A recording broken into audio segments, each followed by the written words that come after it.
শুধু বিধানসভার অভিভাবক না, অন্যদিক থেকে তিনি একটা দলের সদস্য হলেও এই রাজ্যের একজন প্রবীণ রাজনীতিক এবং অধ্যক্ষ হিসাবে তার সে জায়গায় তার এলাকায় শান্তি সম্প্রীতি এবং গণতান্ত্রিক বাতাবরণ বজায় রাখা এটা তার দায়িত্ব পড়ে।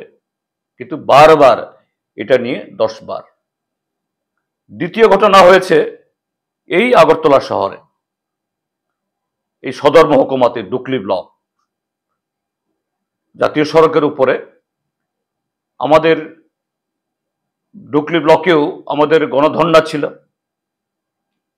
গণধর্ণার সময়তে আমাদের এই ধর্ণা থেকে প্রতিনিধি যখন ব্লকে গিয়ে বিডিও চেম্বারে গিয়ে ডেপুটেশন দিতে যান, তখনই জবরদস্তি করে বিজেপির কিছু লোক ঢুকে যাচ্ছিল বিডিও চেম্বারের মধ্যেই, যাতে সেখানে এরকম একটা অপ্রীতিকর ঘটনা ঘটতে পারে। যাই হোক, বিডিও মহোদয় তাৎক্ষণিকভাবে তিনি পদক্ষেপ গ্রহণ করে, সেখানে হয়নি।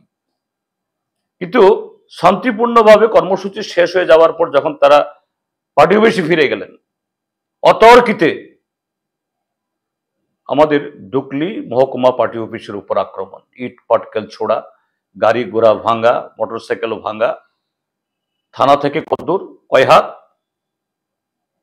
এই ডুকলি পার্টি অফিসও এ নিয়ে প্রায় 8-9 বার হয়েছে। একই ধরনের ঘটনা ঘটেছে এই রাজনগরে আমাদের কর্মসূচি হবে।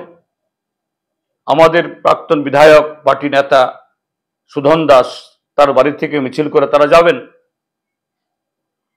সুধন দাসের বাড়ি আর ব্লকের মাঝখানে হলো একটা কমিউনিটি হল, উদ্দেশ্য প্রণোদিত ভাবে আজকে সেখানে বিজেপির লোক জমায়েত করেছে। অর্থাৎ আমাদের এই মিছিল গেলে তার উপরে তারা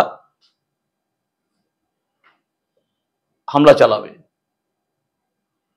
তো পরিস্থিতি দেখে এই প্ররোচনা এড়ানোর জন্য আমাদের মিছিল আর ব্লক অবধি যায়নি, সেই কমিউনিটি হল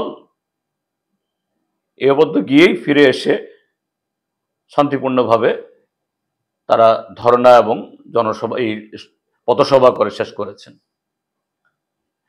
তো এরকম ভাবে এটা দুর্ভাগ্যের, ভারতীয় জনতা পার্টি যখন সর্বভারতীয় ক্ষেত্রেতে এই একদিকে বেকারিত্ব, অর্থনৈতিক মন্দা, শোচনীয় অবস্থা এবং সর্বোপরি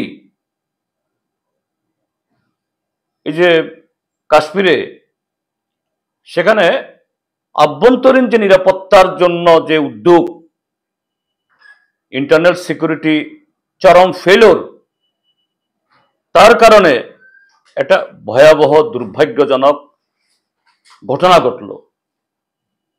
আমরা কিন্তু কোথাও এই জন্য বিজেপি দায়ী কথা বলিনি। আমরা কিন্তু নরেন্দ্র মোদী পদত্যাগ করুন, অমিত শাহ তার মন্ত্রকের ব্যর্থতায় করুন, কারণ এখন এই অভিযোগ পাল্টা অভিযোগ করার সময় না, এখন দুর্যোগের সময়।